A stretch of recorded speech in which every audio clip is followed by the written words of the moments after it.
నమస్తే రమగారు. నమస్తే జయ. రమగారు, ఏదైనా మంచి స్టోరీ చెప్తారా? యశోవంతుడి కళ చెప్తాం. కొంచెం పెద్ద కథే, మరి చిన్న కథ కాదు. పూర్వం కాణాన దేశం అని ఒక దేశం ఉండేదట. ఈ దేశంలో ఏకవీరుడని ఒక రైతు ఒక ఆయన ఉండేవాడు. రైతు అన్న పేరే కానీ చాలా పెద్ద కమతం, ఒక రాజస్థానం లాగానే ఉండేది. ఆయనకి 2 భార్యలు అన్నట్టు. పెద్ద భార్యకి 10 మంది పిల్లలు, కొడుకులు. రెండో భార్యకి 2 పిల్లలు, యశోవంతుడు మంజులాంగుడు. అయితే యశోవంతుడికి బాగా వాడు పెద్దవాడు అయ్యాక చిన్నపిల్లాడు పుట్టాడు, రెండోవాడు. ఈయన ఈ పెద్ద పిల్లలు మగపిల్లలు కొంచెం వాళ్ళ మేనమావల స్నేహాలు అవి ఉండి వాళ్ళు పెద్దగా తండ్రితోటి సఖ్యంగా ఉండేవాళ్ళు కాదు. పిల్లల దగ్గరికి రారు, తల్లి చుట్టూతా మేనమావల చుట్టూతా అలా ఉంటారు. ఈ రెండో భార్య పిల్లలు కొంచెం చిన్నపిల్లలు అవడంతో చంటి పిల్లలు ఎలాగైనా పసిపిల్లలు కాస్త ఎక్కువ తండ్రులతోటి సన్నికర్షగా ఉంటారు.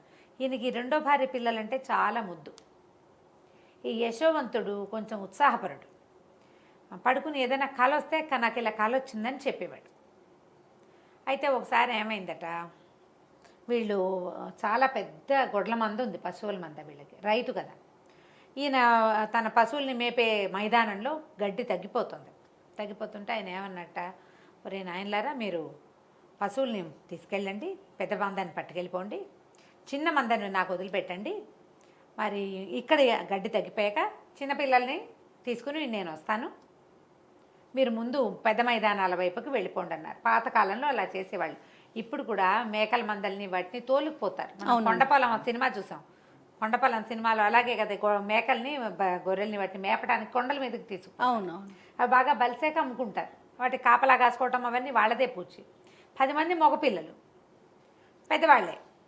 సరే, అందుకని పంపిస్తే ఏమైంది, చిన్నపిల్లలిద్దరూ ఇంటి దగ్గర ఉన్నారు. ఈ యశోవంతుడికి ఒక 16 ఏళ్ళు ఉంటాయి, ఆఖరి వాడికి ఒక 4-5 ఏళ్ళు ఆ మంజులాంగుడికి. అయితే యశోవంతుడు ఒకనాటి రాత్రి నిద్రపోతే వాడికి ఒక కల వచ్చింది. ఆ కల ఎట్లా వచ్చింది, తనేమో ఏదో రాజు వేషంలో ఉన్నట్టు, తన అన్నదమ్ములని తను దండించినట్టుగా ఒక కల. ఓహో. వాడికి ఆ కళలు చెప్పడం అలవాటు కదా. అన్నయ్యలు ఎవరూ లేక వాళ్ళతో చెప్దామనుకుంటే ఇంతలో ఏమైంది, వాళ్ళు ఏం చేశారు, మైదానం మీదకి వెళ్ళిపోయి తండ్రికి కబురు చేయాలి. అంటే తండ్రితో సఖ్యం లేదు వాళ్ళకి, నాన్న కంగారు పడతాడు, అలాంటి భావాలు లేవు. వీళ్ళకి ఏ కబురు చేయాలి. వీడు నిద్ర లేచి ఆ కళ చెప్పడానికి ఎవరూ లేరు అనుకుంటుంటే తండ్రి అన్నాడు, అరే అబ్బాయి, నువ్వు కాస్త ముందెళ్ళి అన్నయ్య వాళ్ళు ఎక్కడున్నారో చూడు, ఎట్టాగొట్టా కబురు చేయి, మేము కూడా మెల్లిగా వెనకాల బయలుదేరి వస్తానులే, వాళ్ళ సంగతి ఏం తెలియలేదు, ఏదైనా ఇబ్బంది పడుతున్నారో ఏం పడుతున్నారో ఏదో ఒక కబురు చేయమంటే. ఈ యశోవంతుడు తండ్రితో సఖ్యం గలవాడు, తెలివైనవాడు, ఏదో చేస్తాడని ఈ 16 సంవత్సరాల పిల్లవాడిని పంపించాడు. పరిగెత్తుకుంటూ వెళ్ళాడు. వాళ్ళంతా మందతో నిదానంగా వెళ్ళారు. వీడు ఆగ మేఘాల మీద పరిగెత్తుకుంటూ పోయాడు. పై మైదానంలో అన్నయ్యల్ని కలుసుకునేసరికల్లా ఈ కనపడంగానే వాళ్ళు ఏమన్నారు, ఏంట్రా ఇంకో కళ చెప్పడానికి వచ్చావా అన్నారు. అంటే ఇప్పుడు అన్నారు, అదేంటో అన్నయ్య విచిత్రంగా వచ్చింది కళ, మీరందరూ ఇంత బలశాలులు కదా, ఏంటో నేను మిమ్మల్ని దండించినట్టు నా కళ వచ్చింది, నేను రాజులాగా ఉన్నా ఆ కళలో అనేసరికి వాడిని వేళాకోళం చేశారు. ఇంతకుముందు నీకు వచ్చిన కళలు నిజమైనాయి, కొత్తవన్నీ చెప్తావు అన్నాక వాళ్ళకి ఏమనిపించింది, వీడు కల్లో అయినా రాజు అయిపోవటం ఏమిటి, మన వెనకాల పుట్టినవాడు, కల్లో కూడా కాకూడదు. మన తమ్ముడు రాజు అయితే మనకు నచ్చుతుందా? పైగా సవతి మాత్సర్యం ఒకటి ఉంటుంది, ఇది ప్రధానమైంది. వాళ్ళు ఏమన్నారు, వీడి సంగతి చూడాలి, వీడిని ఇక్కడ ఎక్కడో చోట ఏదో ఒక జంతువుకి ఎరేసేస్తే వీటి రోగం కుదురుతుంది అనుకున్నారు. వీళ్ళందరూ కూడా ఇతని కంటే కాస్త కొద్దిగా పెద్దవాళ్ళు. వీడి వయసు వాడు ఒకడున్నాడు అందులో. వాళ్ళకి వీడు మన తమ్ముడు, వీడిని ఏమైనా చేస్తే నాన్నకి ఏం సమాధానం చెప్తాం, అయినా మనలో ఒకడిని ఇలా అలా అనిపించలే. ఓ 2-3 వీడిని ఇక్కడే పాతేద్దాం అలా అనేసరికలు మిగిలిన వాళ్ళు ఒప్పేసుకున్నారు. ఒప్పేసుకుని వాడిని ఏం చేశారు, పట్టి తాడు పెట్టి ఈడుస్తూ తీసుకుపోయారు. ఎక్కడో చోట వదిలేయటాన్ని కట్టేసి ఈడ్చుకుపోతుంటే ఏమైంది, వీళ్ళకి ఎవరు కనిపించారు, ఆ దారిలో బానిసల్ని కొనుక్కునే ఒక వర్తకుల బిడారు వెళ్తారు. వాళ్ళు అనుకున్నారు, వీడిని మనం మట్టు పెట్టడం ఎందుకు, అక్కడికి వెళ్ళి పని చేసుకుంటాడు, వీడి వల్ల మనకు డబ్బులు వస్తాయని ఆ బానిసల బిడారికి 20 దినారాలకు అమ్మేశారు, 20 కాసులకి అమ్మేసి డబ్బులు జేబులో పెట్టుకున్నారు. మాట్లాడకుండా ఊరుకున్నారు, తండ్రికి చెప్పాల. ఈ వర్తకుల బిడారులో పట్టుబడిన యశోవంతుడు అవతల రాజ్యంలో అమ్మబడ్డాడు, మహారాజుకి బానిసగా అమ్మబడ్డాడు. అయితే ఆయన బానిసలను ఏం చేసేవాళ్ళు, ఇలా కొనుక్కున్నాక వాళ్ళకి ఏంటి జీతభత్యాలు ఏమి ఉండవు, ఆహారం పెడతారు, పని చేయించుకుంటారు. మళ్ళీ వాళ్ళు అమ్మేదలుచుకుంటే అమ్మేసుకోవటమే, ఒక వస్తువు వాడు అంతే. అంతే. అయితే ఈ అంతఃపురానికి దగ్గరలో అతనికి ఒక కొలువులో కుదిర్చారు వాడిని. ఏముంది, దేవుడిలో అన్నం తింటారు, ఇక ఉంటారు, అక్కడే ఉన్నాడు. వీడికి తన కళని విశ్లేషించుకోవటం అవి ప్రాక్టీస్ ఉన్నాయి, ముందు నుంచి ఉన్నాడు అక్కడే. ఈ లోపల ఏకవీరుడు కుమారులను పిల్లల్ని కలుసుకున్నాడు, చిన్నపిల్లాడిని భార్యల్ని తీసుకుని.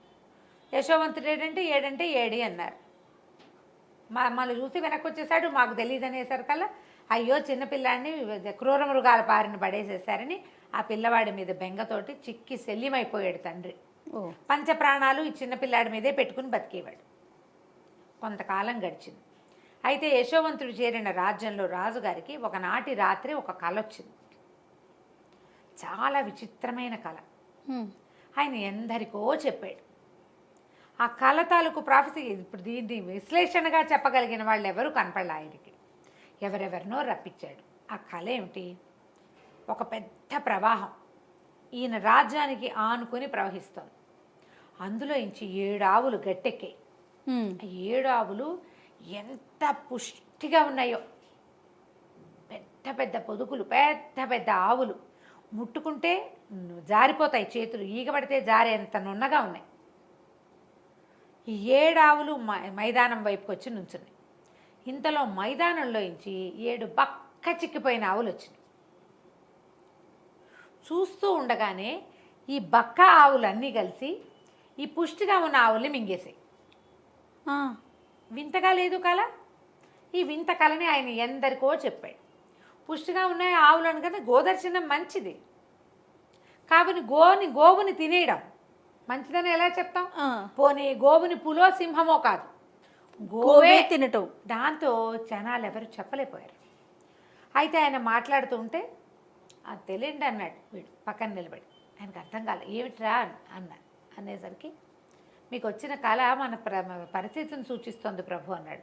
నీకు అర్థమైందా అన్నాడు ఆయన. సైనికుడుగా నుంచున్నాడు యశోవంతుడు. నాకు అర్థమైంది ప్రభు అన్నాడు. ఏమర్థమైందో చెప్పు అనగానే 7 పుష్టి ఆవులు అంటే 7 సంవత్సరాల పాటు మనకి బ్రహ్మాండంగా పంటలు పండుతాయి, అద్భుతంగా పంటలు పండుతాయి. తర్వాత 7 బక్క చిక్కిన ఆవులు మైదానంలో నుంచి వచ్చాయంటే మనకి క్షామం రాబోతోంది 7 ఏళ్ల తర్వాత. ఓహో, ఇప్పుడు మనం ఈ 7 ఏళ్ల సంపదని, ఇప్పుడు ఈ 7 ఏళ్ళు మనం అనుభవించిన సంపత్తుని ఆ తర్వాత 7 సంవత్సరాలు మనని నాశనం చేసేస్తాయి. మనకి రాబోయే మంచికి చెడుకి సూచన ప్రభు మీ కళ అనగానే ఆయన ఆశ్చర్యపోయాడు. ఆ సభలో ఉన్న కార్తాంతికులు ఒకళ్ళిద్దరు ఇది కరెక్ట్గా ఉందని చెప్పారు. ఓకే, మాకు తట్టలేదు, ఏదో అందుతోంది కానీ వీడు బాగా చెప్పాడు అనగానే ఆయన అన్నాడు యశోవంతుడిని, సరే ఈ కళని నువ్వు మేనేజ్ చేయి, ఎట్లా చేస్తావో చెప్పు. అంటే ఏముంది, 7 ఏళ్ళు మనం సంపాదిస్తాం, ఒక్క గింజ వృధా కానివ్వద్దు, నిలవ పెట్టుకోవాలి. ఇప్పుడు ఈ సంవత్సరం మనకి బాగా ఎకరానికి 36-40 బస్తాలు పట్టేది 60 బస్తాలు వచ్చిందనుకో, నువ్వు తిన్నంత తిని పారబోసినంత పారబోస్తావు. వచ్చే మొదటి 2 ఏళ్ళు జాగ్రత్త పడతావు, నెక్స్ట్ నెక్స్ట్ ఇయర్ ఇంకో 4-5 ఎక్స్ట్రా పండుతాయి. 2 ఏళ్ళ తర్వాత నీకు జాగ్రత్త వస్తుందా? అస్సలు రాదు. అదే చాలా మంది బిజినెస్ పీపుల్ చేసే పనులు ఇవే. లాభాలు వస్తుంటే ఒళ్ళు తెలియకుండా అయిపోతారు, సడన్గా నష్టం రావడం మొదలు పెడుతుంది. పాత లాభాలేమో వీళ్ళు ఉడాయించేస్తారు, నష్టం రావడం మొదలుపెట్టాక ఇంకా కవర్ చేసే వీలుండదు, ఇలా అయిపోతాం. సరే రాజు అన్నాడు, ఓ పంచి దీన్ని ఎట్లా ప్లాన్ చేయాలో చెప్పు. నువ్వు ఇంత ఐడియా ఉన్నవాడివి, నీకు ఐడియాలు లేకపోవటం ఏం లేదు. అబ్బాయికి 16వ సంవత్సరంలో వీళ్ళకి దొరికాడు. 20 ఏళ్ళు దాటాక ఈ అవకాశం వచ్చింది అతనికి. సరే ఏమైంది, ఇతను ఏం చెప్పాడంటే ఆ సంవత్సరం నుంచి ప్రజలు పండింది వాళ్ళకి అవసరమైంది ఉంచుకొని మిగిలిందంతా రాజుగారి ఖజానాకి గిడ్డంగులకి తరలించేసేయాలి. ఒక్క గింజ పారేయటానికి వీల్లేదు, ఒక్క గింజ పడేయకూడదు. మొత్తం గింజలన్నీ రాజుగారి గిడ్డంగులు, దానికోసం పెద్ద పెద్ద గోడౌన్లు తయారు చేయించాడు అతను. ఏటా ప్రజలు తమకు అవసరమైన ధాన్యాలు, విత్తనాలు, డబ్బు కూడా కావాల్సినంత ఉంచుకోవటం. ఇప్పుడు డబ్బు ఖజానాకు చేరిపోతుంది, ధాన్యాలు గిన్యాలు మొత్తం సమస్తం రాజుగారి గిడ్డంగులకి చేరిపోవాలి. మరుసటి సంవత్సరం పండిందంతా గిడ్డంగికి వచ్చేస్తుంది, నిరుటిది వాడుకుంటారు. ప్రతిసారి ఫ్రెష్దే ఉంటుంది, తెలివి చూడు, ప్రతిసారి ఫ్రెష్గా ఉండాలి.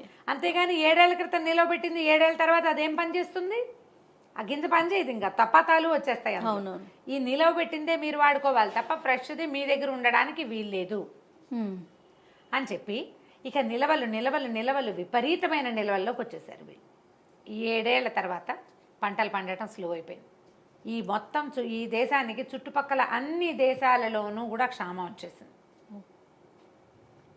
ప్రజలకు ఏ ఇబ్బంది లేదు, హాయిగా ఉంది వీళ్ళ దేశం. అయితే ఈ యశోవంతుడి ఒరిజినల్ దేశం ఉంది కదా, కానాన్ దేశం, అక్కడ కూడా వచ్చింది ఈ సమస్య. గింజలు లేని పరిస్థితి. ఓ 2 ఏళ్ళు 3 ఏళ్ళు మేనేజ్ చేశారు పాత గింజలతోటి. క్రమంగా పండకపోతుంటే నిరుడేశం గింజలు ఒక్క విత్తనం పైకి రాలేదు. ఇంకా తర్వాత ఏం చేస్తే ఏదో ఇన్ని వచ్చినాయి, అవి మళ్ళీ విత్తనానికే పనిచేస్తాయి, తినడానికి పనికిరావు, లేవు. దాంతో అన్ని దేశాలు చుట్టుపక్కల రాజ్యాల వాళ్ళంతా మాకు కూడా సహాయం చేయండి అని యశోవంతుడి దగ్గరికి రావడం మొదలెట్టారు. మోతాదుగా వాళ్ళకు కూడా సహాయం చేశాడు. పై దేశాల నుంచి సహాయం అర్థించే వాళ్ళు రావడం మొదలుపెట్టారు కొల్లలుగా. మనకు అక్కడ ఏకవీరుడు ఉన్నాడు యశోవంతుడి తండ్రి. ఆయన ఏం చేశాడు, కుమారులకు చెప్పాడు, నాయన మీరు కూడా వెళ్ళి ఆ రాజుగారి దగ్గర నుంచి ఏమైనా కొన్ని విత్తనాలైనా పట్టండి, వాళ్ళ విత్తనాలు మూలుస్తాయి ఈ సంవత్సరం తినడానికి, తర్వాత మనం విత్తనాలకి మన విత్తనం మొలవటాల వాళ్ళది గట్టిగా ఉంది అనేసరికి వీళ్ళని 10 మంది అన్నయ్యలు సంచులు గుచ్చుకుని వెళ్ళారు. యశోవంతుడిని వాళ్ళు గుర్తుపట్టలేదు. అప్పుడు వాళ్ళు చూసేసరికి లేత నూగు మీసాలు రాని పిల్లవాడు. ఓకే. ఎంత వయసు వచ్చింది, 30 దాటిపోయినాయి అతనికి. ఎవరు అతన్ని గుర్తుపట్టల. తర్వాత ఏమో ఇతను గుర్తుపట్టేశాడు అన్నయ్యలు. ఓకే. అన్నయ్యలు ఎందుకంటే వీళ్ళలో పెద్దవాడు 24 ఏళ్ళవాడు అప్పటికే. 24-26 ఏళ్ళు ఉన్నాయి. ఆ వయసు పిల్లలు ఏం పడతాయి మొహాలు. అన్నయ్యలు గుర్తుపట్టాడు. అక్కడి నుంచి మీరు వేరే దేశం వాళ్ళు కాబట్టి మేము మీకు ఇవ్వము అన్నట్టుగా మాట్లాడితే బతిమలాడారు. కాదండి, మేము ఇంచుమించు ప్రభువు మా తండ్రి మా ప్రాంతానికి, ఈ కానాన్ దేశానికి చాలా పెద్ద కమతం. మేము 12 మంది అన్నదమ్ములం, మేము ఇప్పుడు 10 మంది వచ్చాం. మాలో ఒకడు చిన్నప్పుడే క్రూర జంతువుల పాల పడిపోయాడు. చిన్నపిల్లాడి మీద ప్రాణం పెట్టుకుని ఉంటున్నాడు మా నాన్న. మాకు ఇంకా వేరే దారి లేదు. ఇంకో తమ్ముడు ఇంటి దగ్గర ఉన్నాడు, ఇవ్వండి అని బాగా బతిమలాడేసరికల్లా తను ఏమన్నాడు, సరే ఇప్పుడు వీళ్ళని రప్పించాలి ఎలాగైనా. తమ్ముళ్ళల్లో ఆఖరి తమ్ముడు ఇంటి దగ్గర ఉన్నాడు కదా, వాడిని తెచ్చి నాకు చూపించండి, నేను మీ మాట నమ్మాలంటే అన్నాడు. అనేసరికల్ వీళ్ళు లబలబలాడారు, మా నాన్న ఒప్పుకోడండి అని. అయితే ఇతను ఏమన్నాడు, మీరు డబ్బిచ్చి ధాన్యం పట్టుకెళ్ళండి అంటే 10 మంది వాళ్ళ దగ్గర సంచుల నిండా నింపించుకున్నాక ఈయన ఏమన్నాడు, మీరు ఆ చిన్నపిల్లాన్ని తెచ్చి నాకు చూపిస్తేనే మీ మీద నాకు నమ్మకం, వచ్చే సంవత్సరం మీకు గింజలు ఇస్తారు, అందుకు కాపుగా మీలో ఒకరిని ఇక్కడ ఉంచి వెళ్ళండి. ఈ సంవత్సరానికి ఇచ్చారు ధాన్యం, వీళ్ళు తింటారు, పండించుకుంటారు, పంట వేస్తారు. పంట రాకపోతే వచ్చే సంవత్సరానికి పంటకి కావాలి, తిండికి కావాలి, మళ్ళీ రావాలి. అవును అనేసరికల్లా ఒకరిని మాకు వదిలిపెట్టేసేయండి అన్నాడు. లబలబలాడారు కానీ అతను ఒప్పుకోలే. ఇప్పుడు మీ ఉన్న 10 మందిలో ఆఖరి వాడిని నా దగ్గర పెట్టేళ్ళండి అనేసి వాడిని ఉంచుకుని ఏం చేశారు, సైనికులకి ఏం చెప్పాడంటే వీళ్ళ సంచుల్లో ఆ ధాన్యంతో పాటుగా వాళ్ళు ఇచ్చిన డబ్బులు కూడా వేసి మూట కట్టి వాళ్ళకి ఇచ్చేయండి అన్నాడు. అన్నయ్యల దగ్గర డబ్బు తీసుకోవాలా. ఆఖరి తమ్ముడు ఇక్కడ వదిలిపెట్టి వెళ్ళిపోయారు. ఆ 10 మందిలో ఆఖరి వాడు ఇక్కడ ఉండిపోయాడు, 10వ వాడు. వీళ్ళు ఇంటికి వెళ్ళారు. ఇంటికి వెళ్ళి ఏకవీరుడికి చెప్పారు, ఇట్లా జరిగింది, ఆఖరి వాడిని వదిలిపెట్టి వచ్చామంటే ఆయన లబోదిపోమని కొట్టాడాడు. అట్లా వదిలిపెట్టి వచ్చారు, పైగా అసలు వాడిని చంపేశారు. ఇప్పుడు ఈ పిల్లాన్ని కూడా ఎవడేదానో కొట్టడానికి తీసుకెళ్తామంటున్నారు. వీడు లేకుండా నేను బతకలేనంటే బతిమలాడారు. కాదు నాన్న, ఒకడినేమో దిగబెట్టి వచ్చాం, మీరు 10 మంది అందరూ కనపడండి అని అడుగుతున్నాడు. అందుకని ఈ పిల్లాన్ని కూడా తీసుకెళ్ళి చూపించి జాగ్రత్తగా తీసుకొస్తాను, చిన్నవాడు కదా వాడు. అవును. మళ్ళీ మనకి ధాన్యం కావాలంటే ఇప్పుడు వెళ్ళలేదనుకో, వెళ్ళొద్దు అంటే మానేస్తే తమ్ముడు అక్కడ ఉండిపోయాడు. రేపు మళ్ళీ ధాన్యం తెచ్చుకోవాలంటే ఎట్లా చేస్తాం, అందుకని మంజులాంగుడిని తీసుకెళ్తామని బతిమలాడి తండ్రిని ఒప్పించి ఆయన నెత్తినోరు కొట్టుకుంటుండగానే చిన్న తమ్ముడిని తీసుకుని బయలుదేరారు. ఓకే. తమ్ముడు అప్పుడు ఇతను వచ్చేసే నాటికి 4-5 ఏళ్ళవాడు. ఇప్పుడు ఎన్నేళ్ళు అయింది, పిల్లాడు ఇంత ఎత్తయ్యాడు. ఓకే. ఆ తమ్ముడిని చూశారు. సరే వీళ్ళెవ్వరూ అతన్ని యశోవంతుని గుర్తుపట్ల, ఎందుకంటే అక్కడ మంత్రి వేషం, బట్టలు, తలపాగా, మొహం మీదకి ఒక కుచ్చుతోటి అసలు అతన్ని గుర్తే పట్టలేదు వాళ్ళు. అక్కడి నుంచి వీళ్ళు వచ్చేసరికి ఆ చిన్న తమ్ముడిని కూడా చూసరికల్లా మహా ముద్దొచ్చేసింది ఇతన్ని. భోజనాలకు రండి మాతో పాటు అన్నం తిందురు కానీ పిలిచాడు. భోజనాలకు ఏర్పాటు చేశారు. వరుసగా వేస్తే వరుసగా 1, 2, 3 ఇది మీరు కూర్చోండి నేను వరుసగా కూర్చోబెట్టాడు. వీడు ఈయనకెట్లా తెలుసు మన వరుస అనుకున్నారు, ఆశ్చర్యపోయారు. భోజనం పెట్టించాడు. నేను కూడా మీతో పాటు తింటానని తర్వాత 11వ వాడిగా తను 12వ వాడిగా తమ్ముడిని కూర్చోబెట్టి పీటలు అట్లా వేయించి వాళ్ళతో పాటు కూర్చొని అన్నం తిన్నాడు. ఓ సంతోషం పట్టలేపాడు. మరి చిన్నతనం నుంచి అట్లా చిన్న అలవాటు కదా పాపం. అక్కడి నుంచి ఏం చేశాడు, అరే వీళ్ళంతా వెళ్ళిపోతారు కదా, వాళ్ళు మళ్ళీ ధాన్యానికి డబ్బు తెచ్చిచ్చారు. దాంతో పాటుగా ఆఖరి వాడు చిన్న పళ్ళెంలో వెండి బంగారపు గిన్నెలో పాయసం పోయించుకుని తాగాడు. ఈ పాయసపు గిన్నెను కూడా అందులో వేసేయండి, వడ్ల మూటలో వేసేసి కట్టేసి పంపించండి అన్నాడు. సరే దాన్ని వాళ్ళు తెచ్చిన డబ్బులనేమో ధాన్యపు మూటల్లో వేసేశారు. ఆఖరి వాడు పాయసం తాగిన ఆ బంగారు పాత్రను కూడా అందులో వేసి మూట కట్టేసి వీళ్ళ చేతిలో పెట్టారు. అక్కడి నుంచి వీళ్ళ మూటలు వీళ్ళు మోసుకుంటూ 11 మంది, ఈ 10 మంది ఆఖరి చిన్నపిల్లాడు ఊరు దాటారు. దాటగానే సైనికులు పట్టుకున్నారు. మీ మూటలు అక్కడేవో బంగారు పాత్ర పోయిందంటే మీ వస్తువులను ఇవన్నీ చూడమన్నారు అని. చూస్తే వీళ్ళు డబ్బులు ఎందుకు వెనక్కి వచ్చేసినాయో వీళ్ళకి అర్థం కాలేదు. లాస్ట్ టైం కూడా డబ్బు వెనక్కి వచ్చింది, ఏదో పొరపాటు జరిగింది అనుకున్నారు. ఈసారి కూడా తమ మూటల్లో డబ్బులు ఉన్నాయి. ఆఖరి వాడి మూటలో బంగారు పాత్ర కనపడింది. ఆ బంగారు పాత్ర అక్కడి నుంచి పాత్రను పట్టేసుకున్నారు, పిల్లాన్ని లాక్కెళ్ళిపోయారు. వీళ్ళు ఏం చేస్తారు, ఈ పిల్లాడు లేకుండా ఇంటికి వెళ్తే తండ్రి చంపేయడు, లాభోదీపం అని పరిగెత్తారు. మళ్ళీ వెనక్కి పరిగెత్తి అతనికి ఏంటంటే తండ్రిని చూడాలనుంది. తండ్రి కూడా తమతో ఉంటే బాగుండనుంది, ఏ రకంగా చెప్పాలో తెలియలే, అందుకని ఎత్తెత్తాడనమాట. అక్కడి నుంచి పెద్దవాళ్ళంతా బతిమలాడారు, బాబు మేము చేయలేదండి, పైగా మా పిల్లవాడు అట్లా కక్కుర్తి పిల్లాడు కాదు, వీడు మా ఇంట్లో వీడే కింగు, మేము మలమల వాడిపోయాము గింజలు లేక, అయినా మా ఇంట్లో వెండి పాత్రలు బంగారు పాత్రలు ఉన్నాయండి, వీడు పుట్టినప్పటి నుంచి బంగారు కంచంలో తినేవాడే, వాడికి ఒక్కడికే ఉంది ఆఖరి వాడని బంగారు కంచం, మా వాడు అట్లాంటి పిల్లవాడు కాదని బతిమలాడారు. కానీ కాకపోతే ఏమైంది, అలా వీళ్ళు బతిమలాడి మాట్లాడుతుంటే ఇతను తన తలపాగా ఇవి చుట్టూతా ఉన్న ఉత్తరీయము తీసి పక్కన పెట్టాడు. ఈ చిన్న పిల్లాడు ఒక్క ఎగిరి అన్నాన్ని కావలించుకున్నాడు. అప్పటిదాకా తెలియలే వాడికి. పైగా మంత్రి గారు మొహంలో ఒక మొహం పెట్టి ఏం చూస్తాడు, అవును పక్కన కూర్చున్నాడు. దానికి తోడు కావలించుకునే సరకాలు వాళ్ళు నిర్కాంతిపోయారు. ఒరే ఏమిట్రా అన్నారు వాళ్ళు. వాళ్ళల్లో ఒకళ్ళిద్దరు దగ్గరికి వచ్చి పిల్లాడిని లాగబోయే సరకాల్లో వాళ్ళకి కనపడింది వాడి తండ్రిదే, వాడి మొహం. అందరు ఆశ్చర్యపోయారు. అప్పుడు వాడికి జరిగిందంతా చెప్పాడు. ఒక బండి పంపించి తండ్రిని తల్లుల్ని రప్పించుకున్నాడు. వాడికి వచ్చిన కళ ఎలా నిజమైంది, తను రాజుగా ఉన్నట్టు మిగతా వాళ్ళంతా కూడా అన్నయ్యల్ని దండిస్తున్నట్టు వచ్చిన వాడి కళ ఇన్నేళ్లకి కళలు ఫలిస్తాయి. రాజుగారి కళ కూడా ఫలించింది. ఇలాంటిది జరుగుతుందని ఊహించకుండా వాడేదో తను రాజైపోయాడన్న కోపంతో ఈ పని చేశారు. వాళ్ళకి బాధగానే ఉంది, ఆ తమ్ముడిని మిస్ చేసుకున్నామని. ఇక చేయగలిగేది ఏమీ లేదు. తర్వాత యశోవంతుడు తన అన్నయ్యల్ని తన రాజ్యంలోనే ఉంచుకున్నాడు. అతని మంత్రిగా ఎంతకాలమో రాజ్యం చేశాడు. ఆ కానాను దేశంలో ఉన్న వీళ్ళ పొలాలన్నింటినీ కూడా తమే వెళ్ళి స్వాధీనం చేసుకున్నారు. సో కళలు ఫలిస్తాయని అనుకోవాలి. నమస్తే రమ్మగారు. నమస్తే చే రమ్మగారు. మోసపోవటం, రకరకాల విషయాలు రకరకాలుగా మోసపోతూ ఉంటారు. అది చిన్నది కావచ్చు, పెద్దది కావచ్చు. డబ్బుల దగ్గర ఎక్కువ, మరీ ఎక్కువ అనమాట. ఎందుకని అలా జరుగుతుంది అంటే, డబ్బు అనేసరికి మనం ఎక్కువగా ఇంట్రెస్ట్ చూపించడం అంటే ప్రాధాన్యం ఇవ్వటం వల్ల ఎదుటి వారితో మనం ఎక్కువగా మోసగింపబడతారేమో అని అనుకుంటా ఉంటాను నేను. అవును, డబ్బుల మీద వ్యామోహంతో ఏంటంటే చిన్న పిల్లల దగ్గర నుంచి పెద్దవారి దాకా డబ్బు అనగానే అదొక అంటే ఇంకా బ్రహ్మ పదార్థం.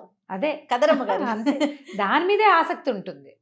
మనకి అత్యంత ఆస్పోతనం, చాలా సంపాదించేసుకోవాలి, చాలా దాచేసుకోవాలి, చాలా ఉంచేసుకోవాలి. వీటి వల్లే మోసపోతాం. అసలు మోసం చేయటానికి జనాలు ఎంత నమ్మిస్తారంటే, చాలా నమ్మితే కానీ మోసం చేయలేరు కదా జయ. ఎప్పుడు చూడు మనకి ఏమిటంటే ఏమనాలి దాన్ని సరిగ్గా చెప్పాలంటే, అదేం విడిగా ఉండదు ఆ పదార్థం. మనం బాగా నమ్మితేనే మోసం చేయగలుగుతారు.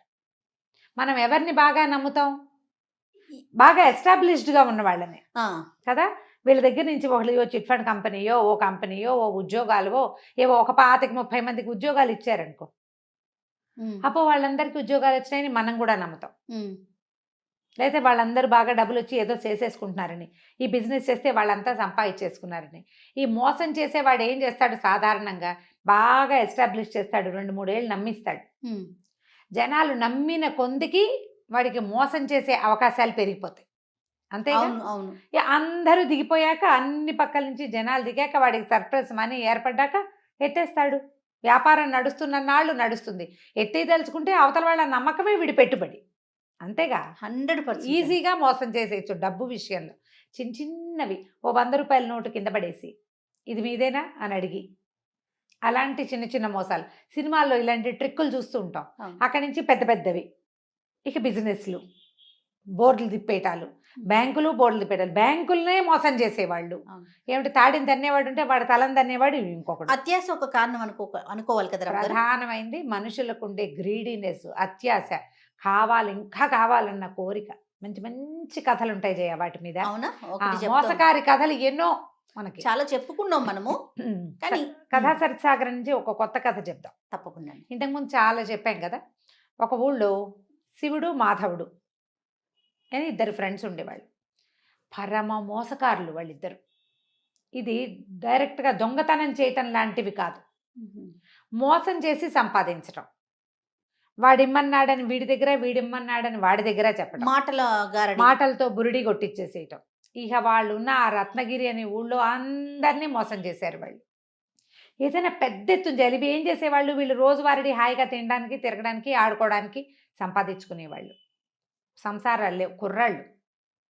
ఇప్పుడు ఇలాంటి వాళ్ళు అంటే అగ్నికి వాయువు తోడైనట్టే. ఒకడు దొంగ వెదవైతే వాడికి ఫ్రెండ్ ఉంటే ఇద్దరు కలిసి చేస్తారు. అవును, అంతే కదా. ఒకడు దొంగతనం చేస్తాడు, రెండో వాడు ఎస్కేప్ ప్లాన్ చేస్తాడు. అవునండి. ఇలాంటి తెలివితేటలు ఉండి ఉండి వీళ్ళు ఏమనుకున్నారంటే, ఇక్కడ చిన్న చిన్న ఊరు, ఇది చిన్న ఊళ్ళల్లో ఇక లాభం లేదు మన సంగతి, పెద్ద ఊళ్ళకి వెళ్ళాలి, ఎక్కడైనా బాగా సంపాదించాలి.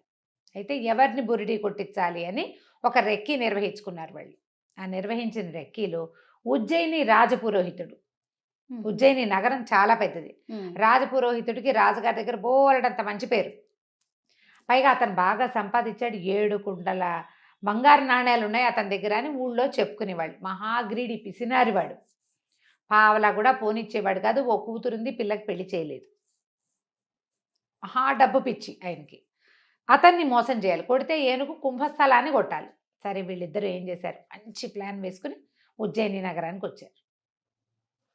ఈ శివుడు అన్నవాడు పోయి అక్కడ తపస్సు చేసుకోవటం మొదలుపెట్టాడు. శ్మశానం దగ్గర ఉండటం మొదలుపెట్టాడు. ఓ శ్మశానంలో, ఒక శ్మశానానికి దగ్గర ఓ చిన్న గూడు లాంటిది, చిన్న గుడారం లాంటిది తీసుకుని అక్కడ సిద్ధుడిలాగా తపస్సు చేసుకుంటున్నాడు. రోజులు గడిచాయి, జనాలు చూస్తున్నారు, ఎవడో ఇక్కడ ఒక సిద్ధుడు ఉన్నాడు, వాడు తపస్సు చేసుకుంటున్నాడు అని. జనాన్ని నమ్మించాలంటే కొంగ జపంలాగా జపం చేయాలి కదా. అయితే ఈ తపస్సు చేసుకుంటున్న వాడిని జనం చూస్తున్నారు. ఇంతలో ఏమైంది, మాధవుడు ఉన్నాడుగా రెండో వాడు ఒక మంచి చక్కగా రాజకుమారుడి లాంటి వేషం ధరించి ఒకరోజు వచ్చి శివుడి కాళ్ళ మీద పడ్డాడు. ఒక బాగా డబ్బులున్నాయని ఒక ఆయన కారు ఆపి అక్కడున్న ఒక గుడిసెలోకి వెళ్తే చుట్టుపక్కల జనం అంతా చూడరు మరి కదా. అప్పుడు ఒక ఇంప్రెషన్ వస్తుంది, అబ్బో ఇంత రాజకుమారుడు అల్లే ఉన్నాడు, వీడెవడో టింగురంగామని రథం దిగాడు. రథాలు కాకపోతే గుర్రం దిగాడు, వెళ్ళాడు, దండాలు పెట్టాడు. అంటే ఈయన చాలా గొప్పవాడు అనమాట. ఈ కుర్రాడు ఈ ఊరు వాడు కాదు, ఏ ఊరి వాడో ఇక్కడికి వచ్చి దండం పెట్టాడంటే ఈయన ఈ ఊరి వాడు కాదు, అక్కడ ఏదో గొప్ప పేరు తెచ్చుకున్నాడు. ఆయన్ని తెలుసుకుని ఇక్కడికి వచ్చాడు ఈ కుర్రాడు అని చెప్పుకుని జనాలంతా చేరటం మొదలుపెట్టారు. అక్కడికి బాగా పేరు వచ్చింది. ఇంతలో ఈ మాధవుడు ఏం చేశాడు, ఊళ్ళోకి వెళ్ళి కొంతమంది జూదరులని వాళ్ళని ఆకట్టుకున్నాడు. అరే, మీకు డబ్బులు ఇస్తాను, మీరు రాజపురోహితుడి దగ్గరికి వెళ్ళండి. వెళ్ళి నేను రాజకుమారుణ్ణని, నాకు రాజుగారి ప్రాపకం కావాలని కోరుకుంటున్నానని, దర్శనం ఇప్పించమని, ఏదైనా ఇస్తానని చెప్పి ఆయన ఒప్పించండి అని. ఆయన ఏదైనా ఇస్తాను అన్న పాయింట్కి బాగా పడిపోతాడు. లంచంతో జరగని పని లేదు లోకంలో కదా. ఇది పాత ఉజ్జయిని కథల్లో కూడా ఉంది చూడండి. ఏనాటి ఉజ్జయిని నగరం. సరే, అక్కడి నుంచి ఏమైంది, సరే బాగానే ఉంది. ఆయన ఏం చేశాడు, ఈ మాధవుణ్ణి సరే రానైనా నేను తీసుకెళ్తానని రాజుగారికి ముందే చెప్పాడు. ఇప్పుడు తన ప్రాపకంలో ఒకడు వచ్చి తనకు డబ్బు ఇచ్చి రాజుగారి దర్శనం కోరుతున్నప్పుడు ఊరికే ఎవడు నాకు డబ్బు ఇచ్చాడండి అని ఎందుకు చెప్తాడు? చెప్పకుండా రాజుగారికి అతను ఒక ఉత్తమోత్తముడైన రాజకుమారుడని, రాజ్యాలు అవి పోగొట్టుకున్నాడని, రాచరికల్లో ఉన్నాడని, బుద్ధిమంతుడని, ఉత్తమ కుల సంజాతుడని ఒక 4-5 మంచి వాక్యాలు చెప్పాడు. ఈ వచ్చిన కుర్రాడు వీడు చక్కటి టిప్పిటాప్గా, దొంగ వెధవలకి చక్కటి ముఖ కవళికలు ఉంటాయి, వాడు బాగుంటాడు. రాజుగారు చూసి, పిల్లాడు చూస్తే ఉత్తమ సంజాతుడు లాగానే కనపడుతున్నాడు, మరి బుద్ధిమంతుడు, రాజు దగ్గర ఎట్లా ప్రవర్తించాలో తెలిసింది, వీడు సైనికుల ద్వారా వాళ్ళ ద్వారా రాకుండా పురోహితుడి ద్వారా వచ్చాడంటే బుద్ధిమంతుడు కాదు మరి.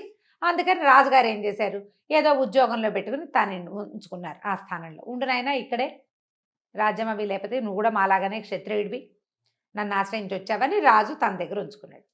సరే, ఈయన ఏం చేశాడు, రాజపురోహితుడు, వీడు ఏ ఊరు నుంచో వచ్చిన రాకుమారుడు కదా, మన ఇంట్లోనే ఉంచుకుంటే వాడి తిండి డబ్బులు అవన్నీ మనకే వస్తాయని ఆశపడి, ఇంకా ఈయనకి రాజపురోహితుడికి డబ్బుకేం కోదవా మరి, అయినా గ్రీడు ఆ పోయేది కూడా మనకే రావాలని. ఉమ్. అక్కడి నుంచి మాధవుడిని రా అబ్బాయి మా ఇంట్లో ఉండు అన్నాడు. సరే ఇతను ఏం చేశాడు, ఈ రాజకుమారుడి వేషంలో ఉన్న మాధవుడు పురోహితుడు గారింట్లోకి, శంకరస్వామి ఆయన పేరు, అక్కడికి చేరాడు. చేరిన తర్వాత సరే తనకి పూర్వోత్తరం నుంచి వాళ్ళ పేరెంట్స్ దగ్గర నుంచి రాచరికం వల్ల వచ్చాయి అని చెప్పి అంత బిందె, దాని నిండా వజ్రాలు రత్నాలు ఉన్న ఒక బిందెని వీళ్ళింట్లోనే, ఈ గదిలో లాకర్ ఉందండి అని తన బ్యాగ్లోంచి ఆ బిందె తీసి పెట్టాడు. ఈయన కళ్ళు మిరుమిట్లు గొలిపేసినాయి. ఏమిటో బిందె పెడుతున్నాడు, వీటి నిండా నగలున్నాయి. 2 రోజులకు ఒకసారో రోజుకోసారో మా పూర్వోత్తరపు నగలు, మా తాతగారి నాయనమ్మ, ముత్తాత నాయనమ్మ, ముత్తాత వాళ్ళందరి ఆశీస్సులు ఉంటాయని ఆ బిందె బయటకు తీసి దానికి దండం పెట్టేవాడు. ఈయన కళ్ళు ఎప్పుడు ఆ నగల మీద ఉండేవి. పైన కనపడుతున్న మణులు మాణిక్యాలు కొన్ని కోట్ల విలువ చేస్తాయి. నిజానికి అవి ఏవి నిజమైనవి కాదు, నకిలివి. ఒట్టిరాళ్లకి మెరుపెక్కువ కాదు. ఈయనకు ఆ సంగతి తెలీదు. సరే నకిలీ నగలే ఉంచాడు. ఆ బిందె రోజు తీస్తాడు, దండం పెడతాడు, అదే నా దైవం అన్నట్టుగా. ఈయనకు గొప్ప సరదాగా ఉండేది. కానీ ఏం అడుగుతారు, మన ఇంట్లో ఉన్నవాడిని నీ నగలు నాకు అంత ఆశ. ఈయనకు ఆశ ఉంది కానీ దొంగ బుద్ధి లేదు పాపం. సరే వీడేం చేశాడు, 15-20 రోజులు చక్కగా కులాసాగా ఉన్నాడు. ఆ సిప్రా నదీ తీరంలో శ్మశానం దగ్గర ఒక సాధువు ఉన్నాడుగా, సాధువుకి కూడా అప్పుడప్పుడు నమస్కారం పెడితే జనాలంతా వాడి దగ్గరికి చేరుతుండేవాళ్ళు. అతను సాధువు అని ఫిక్స్ అయిపోయారు జనం అంతా, సన్యాసి అని.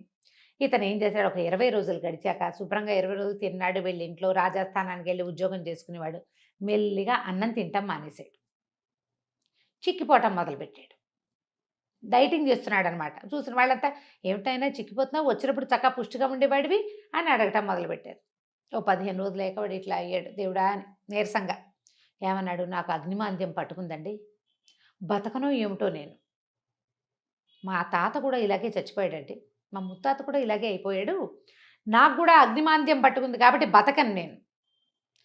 నాకేమైనా ఇల్లా వాకిలా, మా పూర్వోత్తరం నుంచి వచ్చిన నగలు ఉన్నాయి, వాటిని ఎవరైనా సద్బ్రాహ్మడికి దానం చేసి మరణిస్తానండి అని మొదలుపెట్టాడు. ఈయనకి పాపం ఏం చేస్తాడు, నాకు ఇచ్చేయి అని అనలేకపోయాడు. అవునవును. ఎవరినో బ్రాహ్మణుల్ని తీసుకొచ్చేవాడు. వీళ్ళు నాకు నచ్చలేదు, వాళ్ళు నాకు నచ్చలేదు, వీళ్ళు నాకు నచ్చలేదు, ఇదేమిటి ఇలా ఉన్నాడు, ఇలా ఉన్న వాళ్ళకి దానం చేస్తే నాకేం సద్గతులు వస్తాయండి అనేవాడు. కొద్ది రోజులు గడిచాక ఏమన్నాడు, సిప్రా నదీ తీరంలో శ్మశానం పక్కన ఒక గూడారం వేసుకున్నాడు చూడండి సిద్ధుడు, ఒక ఆయన సాధువు, ఒక సన్యాసి. ఆయన అయితే మహోత్కృష్టమైన దానం, ఆయనకి ఇవ్వాలి దానం, నా నగలన్నీ నేను ఆయనకి దానం చేస్తానండి అన్నాడు. పాపం ఈయనేం చేశాడు, ఈ రాజపురోహితుడు. ఇప్పుడు దాన ప్రక్రియ ఒకటి ఉంటుంది కదా, ఆ ప్రక్రియ చేస్తే తనకి 10 రూపాయలు ముడతాయి, ఆయన ఉద్దేశం అది. పోయి అక్కడ ఉన్నాడే ఎవరు, అక్కడ వీడి ఫ్రెండ్ శివుడు, అక్కడ కూర్చున్న ఆ సన్యాసికి వెళ్ళి అడిగాడు, బాబు మా ఇంట్లో ఉన్న మాధవుడికి ఒంట్లో బాగుండలేదు, వాడికి అగ్నిమాంద్య రోగం పట్టుకుంది, మరి చనిపోయేలాగా ఉన్నాడు, పాపం బక్కచిక్కిపోయాడు, తన దగ్గర ఉన్న పూర్వోత్తరపు నగలన్నీ దానం చేస్తానంటున్నాడు, దానం పట్టమన్నాడు. అనేసరికల్ శివుడు అన్నాడు, నాకేం ఇంట్రెస్ట్ లేదండి, దానం ఎందుకు, నేను సన్యాసిని, సంసారికి అయితే ఏదో నగా నాణ్యం దానం పుచ్చుకున్నా ఉపయోగపడుతుంది, నాకేం ఉపయోగం, నేను సన్యాసిని, పోనీ దానం పుచ్చుకుందామని నాకు పిల్లని ఎవడిస్తాడండి అన్నాడు. అనగానే ఈయనేమన్నాడు, బాబు పూర్వాశ్రమంలో నువ్వెవరు ఏమిటి అని అడిగితే నేను బ్రాహ్మణేనండి అని చెప్పి, అయితే నాకు కూతురు ఉంది, మా పిల్లనిచ్చి పెళ్లి చేస్తా. ఓహో, మా పిల్లనిచ్చి నీకు పెళ్లి చేస్తాను, పెళ్లి చేసుకో, దానం పుచ్చుకో, మా ఇంట్లోనే ఉండు కానీ హాయిగా అన్నాడు. అని చంకలు గుద్దుకున్నాడు లోపల, అమ్మయ్యా మన అల్లుడికే వస్తుంది మొత్తం డబ్బంతా. సరే ఈయన కాసేపు నసిగి గునిసి, సరేలేండి పాపం ఆయన ఎవరో వర్ణాసన్నుడుగా ఉన్నవాడి కోరిక తీర్చాలి, తమరింత పెద్దవారు ఇంత మాట అన్నారు, కన్యాదానం కూడా చేస్తామంటున్నారాయే, అలాగే లేండి అన్నాడు. వెంట పెట్టు తీసుకొచ్చి వినయ స్వామిని, ఆ పిల్ల పేరు, ఆ తమాషా పేర్లు ఉంటాయి ఈ కథా సరిత్సాగరంలో, ఆ వినయ స్వామిని ఇచ్చి పెళ్లి చేశాడు. పెళ్లి చేసిన 2 రోజులకి ఈతంతోటి ఆ మొత్తం బంగారపు కుండ ఉంది కదా, కుండ నిండా ఉన్నాయి వజ్రాలు రత్నాలు ఆభరణాలు పూర్వోత్తరపు నగలు, అవన్నీ దానం చేయించాడు. అయితే ఇతనేమన్నాడు, ఈ నగల సంగతి నాకేం తెలుస్తుందండి, మీరే దాచండి అని మావగారి చేతిలో పెట్టాడు శివుడు. మాధవుడు ఆ రోజు నుంచి అన్నం తింటాం మొదలుపెట్టాడు. నెల తిరిగేసరికి చక్కగా నున్నగయ్యాడు. దానం చేసిన ఫలితం వల్లే ఆరోగ్యం చేకూరింది. అంతేగా మనం గుళ్ళో పూజ చేస్తే ఆరోగ్యం చేకూరుతుందని చెప్పుకుంటాం కదా, మందు పట్టించిందనం మనం పూజ చేయటం వల్లే అంటాం. మన డాక్టర్ మంచివాడనే మాట కంటే పూజ చేయించాం, గ్రహశాంతులు చేయించాం కాబట్టి అలా నమ్ముతారు కొంతమంది. ఆ ఊళ్ళలో ఆ రోజుల్లో మరీ ఎక్కువ దానం చాలా గొప్పగా చేయించారు ప్రక్రియ. ఆయన కన్యాదానం చేశాడు, వీడు నగలు దానం చేసి ఆరోగ్యం బాగుపరుచుకున్నాడని చెప్పుకున్నారు. అక్కడి నుంచి 1-2 నెలలు గడవంగానే ఇతనేమన్నాడు అల్లుడు, ఏమంటే మీ ఇంటి మీద పడి తింటాం ఏం బాగుంటుంది, నాకు ఎట్లాగో దానం వచ్చింది నగలు, ఆ నగలు మీరే ఉంచుకోండి, ఓకే. దానికి తగిన వేల ఇచ్చేసేయండి నాకు, ఓ. నా డబ్బులు నాకు దానం వచ్చిన డబ్బులు నేను ఖర్చు పెట్టుకుంటాను అన్నాడు. అనేసరికి ఆయన ఒప్పుకున్నాడు. ఒప్పుకొని తన దగ్గర 7 కుండల్లో డబ్బులు ఉన్నాయని చెప్పుకుంటున్నారుగా ఊళ్ళో అంతా, ఆ 7 కుండల ధనాన్ని అల్లుడు గారికి ఇచ్చాడు. నగలు తను దాచిపెట్టుకున్నాడు. అవి పూర్వపు రాజవంశపు నగలు, అంటే కోట్ల విలువ చేస్తాయి. మన దగ్గర 7 కుండలు ఏమిటి దిక్కుమాలిన ముష్టివి, ఇవే ఉంది లెక్క, అది చాలా ఎక్కువ అని భావించాడు. కొద్ది రోజులైంది, ఈ శివకేశవులు ఇద్దరు ఉన్నారుగా, శివుడు మాధవుడు, హాయిగా ఎంజాయ్ చేయటం మొదలుపెట్టారు. అక్కడికి ఇక్కడికి వెళ్ళిపోతారు, తింటారు, కొనుక్కుంటారు, తాగుతారు, అక్కడ ఇక్కడ జూదవాడడానికి వెళ్తారు, విహారయాత్రలకు వెళ్ళిపోతున్నారు, ఎంజాయ్ చేసేస్తున్నారు. ఇంకా కొన్నాళ్ళు గడిచాక రాజపురోహితుడికి ఏదో పెద్ద రోజువారీ జీతానికి ఆయన కొదవలేదు. రాజుగారి దగ్గర నుంచి జీతం వస్తుంది, తర్వాత ఏమో సంబారాలు వస్తాయి, భోజనానికి దానికి ఖర్చులు వెళ్ళిపోతాయి. ఒకసారి ఆయన ఏదో కొనుక్కుందాం అనుకున్నాడు, పొలమో ఏదో, డబ్బులు లేవు, క్యాష్ లేదు కదా, మరి లిక్విడ్ ఉండద్దు. ఈయన ఏమనుకున్నాడు, మన దగ్గర ఇంత కొండ నిండా నగలున్నాయని ఒక మాణిక్యాన్ని పుచ్చుకుని రత్నాల వర్తకుడి దగ్గరికి వెళ్ళాడు. ఆయన చూసి, ఏంటంటే ఇది గాజు, దాన్ని నేలకేసి కొడితే 300 ముక్కలైంది. అది గాజు రాళ్ళు ముక్కలైపోతాయి, రత్నాలు ముక్కలు కొసలు కూడా విరగవు వాటికి. అయితే రత్నాల వర్తకుడు అన్నాడు, ఈ భలేవారండి, ఇది పిచ్చిది, మీరు ఎక్కడి నుంచి తెచ్చారనగానే ఆయనకు ఉండే గోపేలు మంది, ఊరు నాయనో ఏం చేతుండ్రా దేవుడా అని ఈ చెంబంత బిందు ఉందిగా, బిందంతా పుచ్చుకొని రత్నాల వర్తకుడి దగ్గరికి వెళ్తే అన్ని గిల్టు నగలే అవి. వాడు రోజు బిందె తీసి దండం పెడుతున్నాడు కదా, మెరుపు పెడుతున్నాడు వాటికి, మెరుపెట్టి ఎప్పటికప్పుడు తలతల్లాడిస్తున్నాడు. ఈయన చూసుకునేసరికి అవన్నీ పిచ్చి పిచ్చిగా ఉన్నాయి. రెండోదేమో అన్నీ పిచ్చివి, అందులో ఒక్క బంగారు వస్తువు లేదు. అక్కడి నుంచి పరిగెత్తుకుంటూ వచ్చాడు. అల్లుడిని, తీ నీ నగలన్నీ నువ్వే తీసుకో, నా డబ్బులు నాకేమంటే, ఇంకేం డబ్బులు, నువ్వు నాకు ఇచ్చావు, నేను వాడేసుకున్నావు, ఇప్పుడు నా దగ్గర ఏం లేవు, కొన్ని వ్యాపారాల్లో మదుపులు పెట్టుకున్నాం, మిగిలింది మేము వాడేసాం అనగానే ఈయన మాధవుడి మీదకి తిరిగాడు. నువ్వే కదా నాకు దానం ఇచ్చావు, నువ్వు ఇచ్చిన నగలన్నీ తప్పు, అవన్నీ పిచ్చి నగలంటే నాకేం తెలుసు, మా వాళ్ళు ఇచ్చిన నగలు నాకు తెలియదు అన్నాడు. అనేసరికి లబో దిబోమంటూ ఈ శంకర స్వామి గారు రాజపురోహితుడు రాజుగారి దగ్గరికి పరిగెత్తాడు. ఈ నగలు ఎక్కడవయ్యా అంటే, అల్లుడివి. అల్లుడికి ఎక్కడవంటే దానం ఇచ్చాడు. ఎవరిచ్చారు? నేనే ఇప్పించాను. అక్కడి నుంచి రాజుగారు ఈ నేరంలో సంబంధం ఉన్న మిగిలిన ఇద్దరిని కూడా పిలిపించాడు. అల్లుడు ఏమంటాడు, నాకు నగ నాణ్యం ఏమీ తెలియదండి, నేను అసలు సన్యాసిని, ఈయనే దానం ఇప్పిస్తాను అని చెప్పి నాకు పిల్లనిచ్చి పెళ్లి చేసి దానం ఇప్పించాడు. నాకు నగల సంగతి తెలియదని మొదటి రోజునే మా మామగారికి అప్పచెప్పాను లేదా అడగండి అంటే అప్పచెప్పాడు. అక్కడి నుంచి మాధవుడిని అడుగుతారు. మాధవుడు అంటాడు, నాకేం తెలుసండి, నేనేదో రాజస్థానం నుంచి పారిపోయి ఇచ్చేసా, మా తాత ముత్తాతల నాడు ఆ బిందె మా ఇంట్లో ఉండేది, నేను ఆ బిందె తెచ్చుకున్నా, అది బంగారుదో టింగారుదో నాకు తెలీదు, నేనేనాడు వాటిని అమ్మడానికి ప్రయత్నం చేయలే, పెద్దవాళ్ళ జ్ఞాపకార్థం ఉంచుకున్నా, చచ్చిపోతానని దానం ఇచ్చాను, అది బంగారం అని భావించి కాదు, మా తాత ముత్తాతల ఆస్తిగా భావించా, అందులో ఉన్నది బంగారమో కాదో నేనేనాడు పరీక్షించాల, నాకు తెలియదు. ఓకే, రాజుకు అర్థమైంది వీళ్ళిద్దరూ మోసకారులే. మధ్యలో మోసపోయిన వాడెవడు? రాజపురోహితుడు. ఎందుకు మోసపోయాడు ఆయన?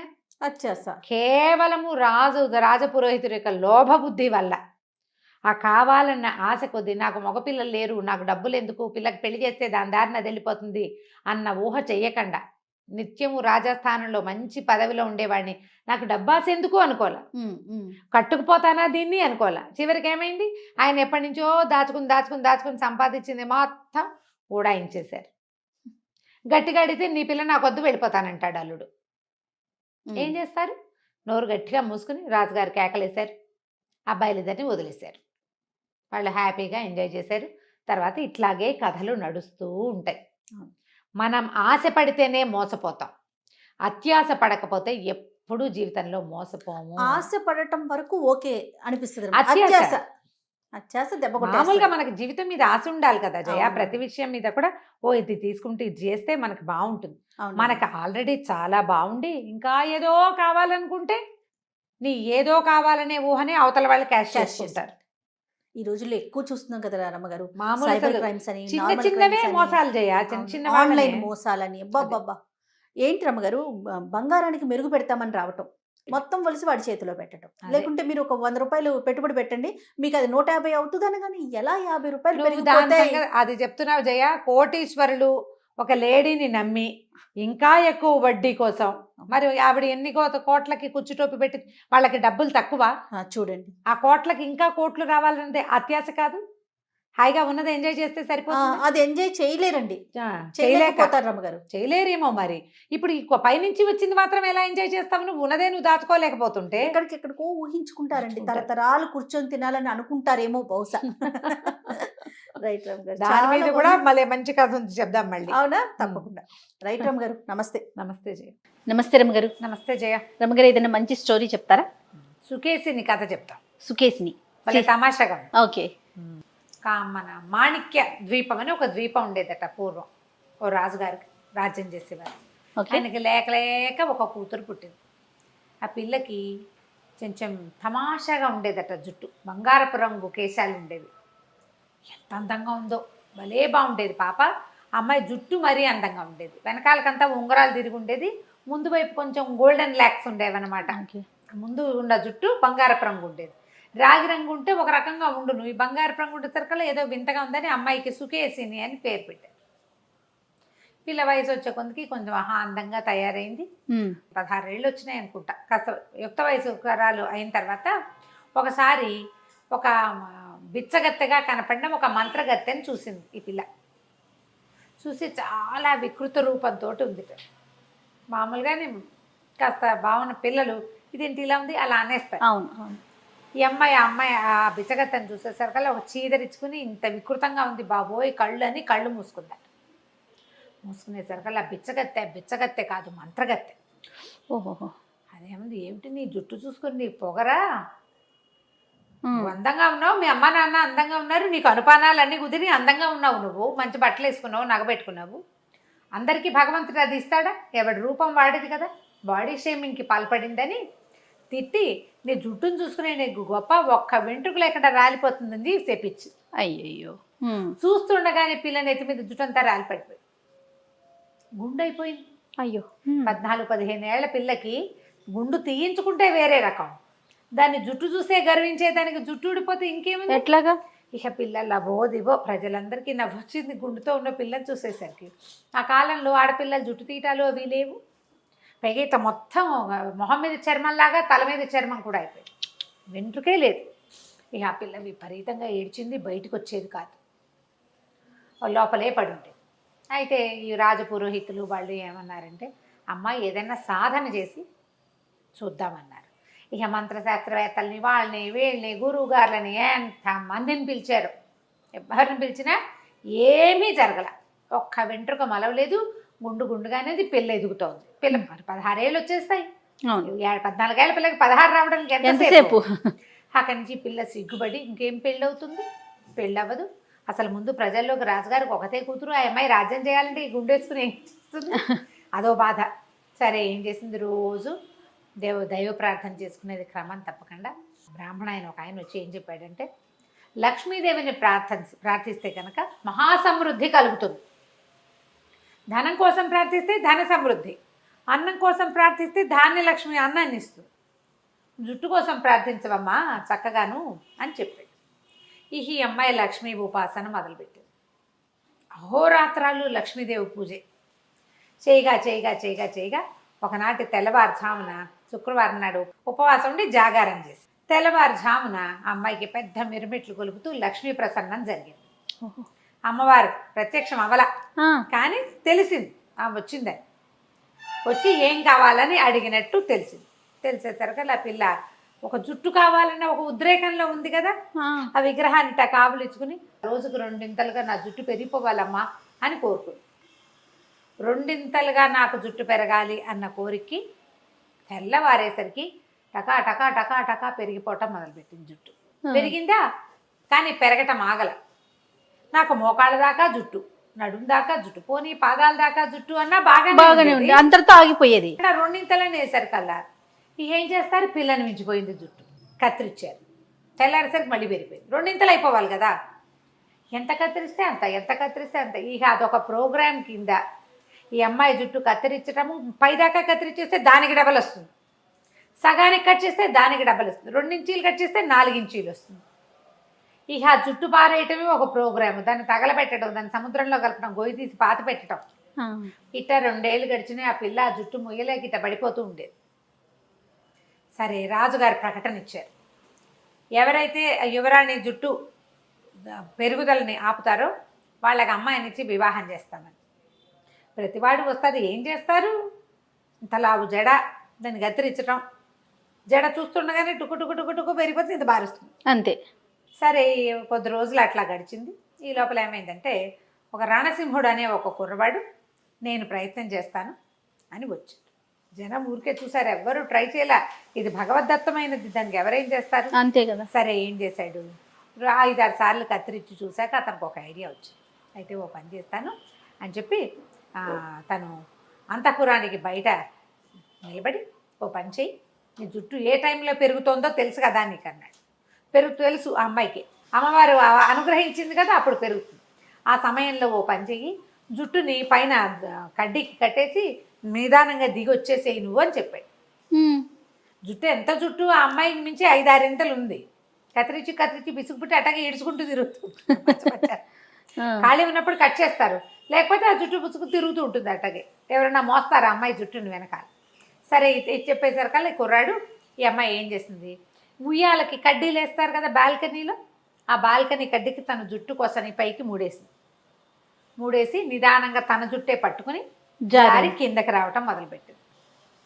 బాగా ఇంత దగ్గరకు వచ్చాక ఈ అబ్బాయి ఏం చేశాడు, అమ్మాయి జుట్టు పైదాకా మెడ కిందకి వీపు మీదకి కత్తిరించేసి అమ్మాయిని పట్టుకున్నాడు. అతను పొడుగాటి వాడి పిల్లని చుట్టుగా 5 feet 5.5 feet, అతను 6 అడుగుల పైన ఉన్నాడు. కత్తిరించేశారు కల్లా, అంటే అమ్మాయి నుంచి జుట్టు కత్తిరిస్తే పెరుగుతోంది, ఇప్పుడు జుట్టు నుంచి అమ్మాయిని కత్తిరించాడు. ఓకే, జుట్టు బలంతో కదా వేళ్లాడుతుంది, కత్తిరించేశారు కల్లా జుట్టు పెరగటం ఆగిపోయింది. బాగుందిగా, ఇప్పుడు ఇంకా బాగుంటుంది. కానీ అమ్మాయి పెరగటం మొదలుపెట్టింది. అయ్యో, ఇది ఇంకా విచిత్రం. ఇక అమ్మాయి పెరగటం మొదలుపెట్టింది. అట్ట భవనాలు చాలలేదు, మహాకాయురాయలు అయిపోయింది. ఇప్పుడు ఏం చేయాలి, అమ్మాయి పెరుగుదల ఎలాగాలో తెలియలే. ఆ పిల్లకి విరక్తి పెట్టింది, పెళ్లి వద్దు, పేరెంటం వద్దు, ఎటగొట్ట ఉంటాను, ఇటగే ఉంటాను, రోజు కొంచెం కొంచెం కొంచెం చొప్పున ఎలా అయిందో మహా పెద్ద పర్సనాలిటీ. ఎండావాన అన్నీ ఆ అమ్మాయి మీదేను. సరే ఏమైంది, ఇంతలో పక్క రాజ్యం వాళ్ళు వీళ్ళ మీద యుద్ధానికి వచ్చారు. పోనీ అమ్మాయి ఇంత పెరిగింది కదా, దీని ఫాయిదా ఉఠాయిద్దాం అనుకున్నారు ఎలాగోలాగా. యుద్ధం చేయటం కంటే ఈ అమ్మాయి మంచి స్టౌట్గా కూడా ఉంది, అంటే వెడల్పుగా బలంగా ఉంది పిల్ల. ఈ 16-17 ఏళ్ల పిల్ల, బలంగా ఉన్న పిల్ల అదే సైజులో పెరిగితే మరి కొంచెం పుష్టిగా ఉన్నట్టే కదా. ఆవిడకి ఏం చెప్పారు ఐడియా, అమ్మ ఓ పని చెయ్యి, ఈ మాణిక్య ద్వీపం ఉంది కదా, ఇది సముద్రంలో, దీనికించి తీసుకుపోయి ఇంకో చోట బయలుగిచ్చి పెట్టేయమన్నారు. ఆ అమ్మాయి సముద్రంలో 2 కాళ్ళు వేసి నిలబడింది, మాణిక్య ద్వీపాన్ని ఎత్తేసరికల్లా మన రాజకుమార్ అంటున్నాడు కదా రణసింహుడు, గబగబా అమ్మాయి భుజాల మీదకి ఎక్కాడు. చీమ పాకినట్టుంది, అమ్మాయికి ఏం తెలియదు ఎంత ఎత్తుందో. అయితే ఇప్పుడేమన్నాడు, ఎక్కి చెవిలో చెప్పాడు, నేను రణసింహుడిని, నువ్వు కంగారు పడుతూ నేను నీ జుట్టు కత్తిరించేస్తాను. మెడ మీద ఎక్కి నుంచున్నాడు, జుట్టు కత్తిరించేస్తాను, నువ్వు సైజు తగ్గటం మొదలు పెడతావు, నీ అసలు సైజుకి రాగానే నీళ్ళలోకి దిగి ఈదటం మొదలుపెట్టు, నీ ఒరిజినల్ సైజు వచ్చేస్తుంది అని చెప్పాడు. ఈ పెరుగుదల అనేది ఏదర్ మనిషి ఆ జుట్టు కుండిపోయింది అది. ఓకే, అక్కడి నుంచి ఏం చేశాడు, పెద్ద కత్తెర పుచ్చుకుని అమ్మాయి భుజాల మీద నుంచి అమ్మాయి మాణిక్య ద్వీపాన్ని పెళ్లగిస్తుంటే జుట్టు కత్తిరించడం మొదలు పెట్టాడు రణసింహుడు. జుట్టు కత్తిరించే మెడ దాకా కత్తిరించేశాడు. మెడ దాకా కత్తిరించగానే ఇంత పొడుగైపోయిన అమ్మాయి 30 సైజ్ తగ్గిపోయింది. నార్మల్గా వచ్చిందా? నార్మల్గా వచ్చేసింది. నార్మల్గా వచ్చేసింది. రణసింహుడు అన్నాడు, ముందే చెప్పాడు, మనం ఇద్దరం సముద్రం అంతా ఈదాల్సి వస్తాము, మనం ద్వీపంలోకి వెళ్తానికి సరేను అని ఒప్పుకుంది. సరే ఇద్దరు కలిసి ఈదుకుంటూ బయటకు వచ్చారు. రాజకుమార్తె ఒరిజినల్ సైజులోకి వచ్చేసింది. అమ్మాయి అనుకున్నారంట. కానీ మళ్ళీ జుట్టు పెరగటం మొదలుపెట్టింది. మళ్ళీ మళ్ళీ రెండింతలు పెరిగిపోవటం, కత్తిరించడం. సరే దీనికి ఇంకో ఉపాయం, మరి ఇప్పుడు ఎట్లాగైనా సరే రాజకుమార్తె జుట్టో మనిషో తగ్గించాలి. అంతే, తగ్గించి ఆ అమ్మాయిని మామూలుగా చేసి పెళ్లి చేసుకుంటేనే దీనికి ఈ రాజ్యానికి రాజు అవుతాడు. అవును అవును. సరే ఏం చేశాడు, ఈసారి ఒక పని చేద్దామని పెద్ద త్రాసు పెట్టించాడు. రాజకుమార్తెను ఒక దాంట్లో కూర్చోబెట్టాడు. ఇప్పుడు ఇది అమ్మాయి మీద నుంచి లాగి సగం జుట్టుని అందులో వేసాడు. కొంచెం కొంచెం కత్తిరించడం మొదలెట్టాడు, అది పెరగటం మొదలుపెట్టింది. ఈ కత్తిరించిన జుట్టు రాజకుమార్తె ఒకే సైజుకి వచ్చేదాకా కత్తిరించేసేట. ఓకే, సమానంగా తూగాక ఇక జుట్టు పెరగటం మానేసింది.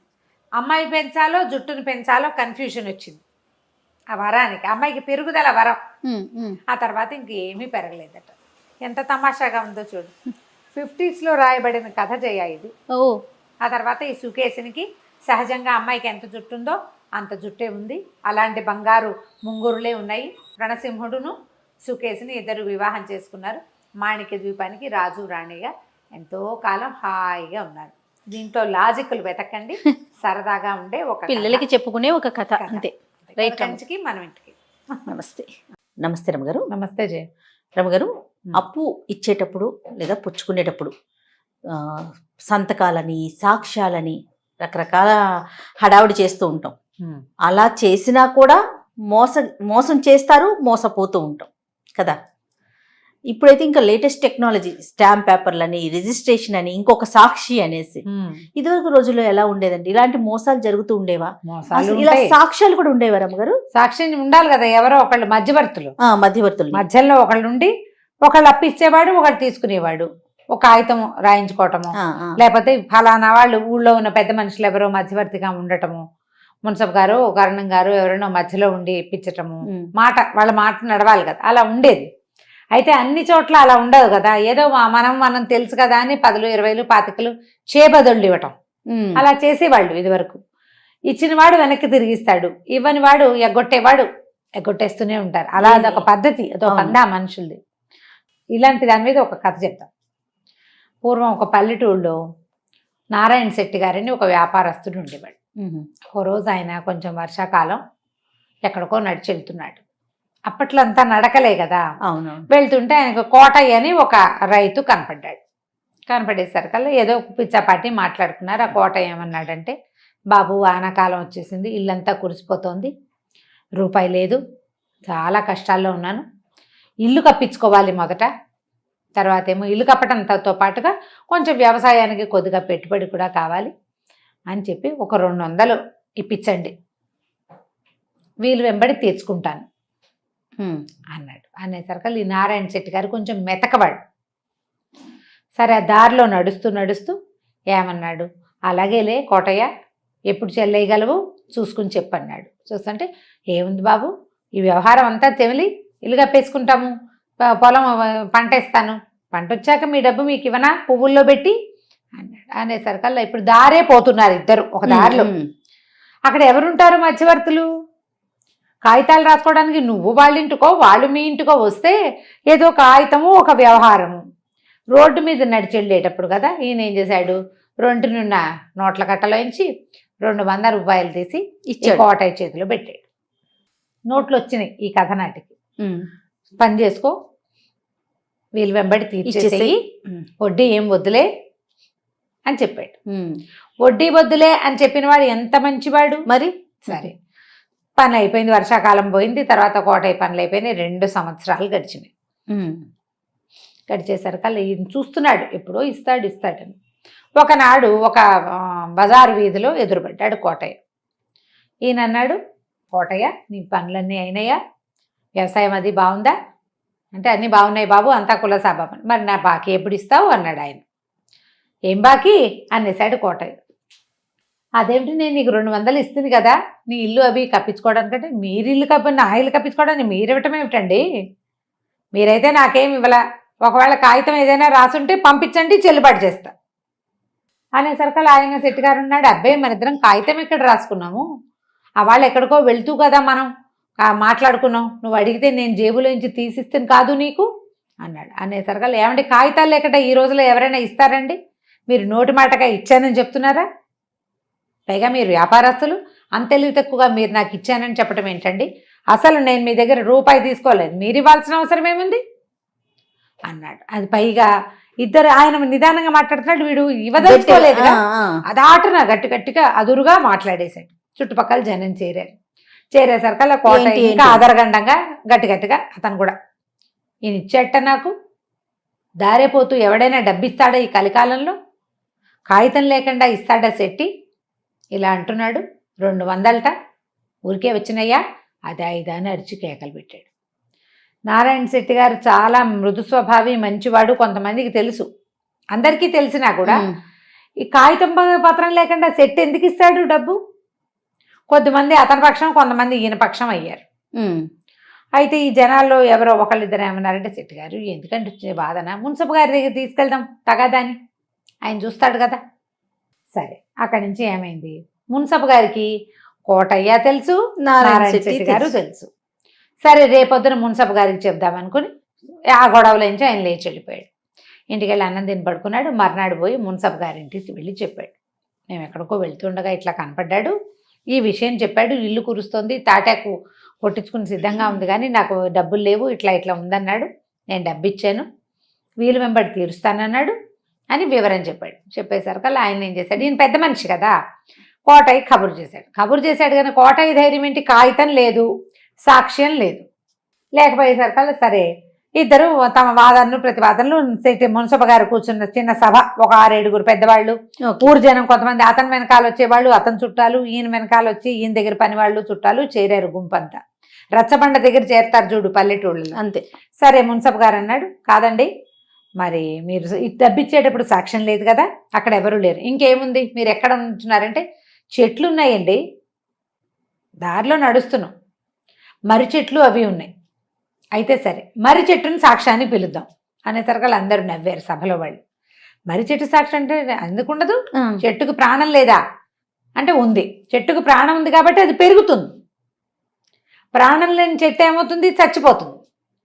ప్రాణం ఉన్న చెట్టు పెరుగుతుంది, శాఖలుగా అటు ఇటుగా వెళ్తుంది, ఆకుపచ్చగా చిగురేస్తుంది, గాలికి రెమ్మాడిస్తుంది. ప్రాణం లేనిది ఏమి ఆడించదు, కదలదు కదా, దుంగలా ఉంటుంది.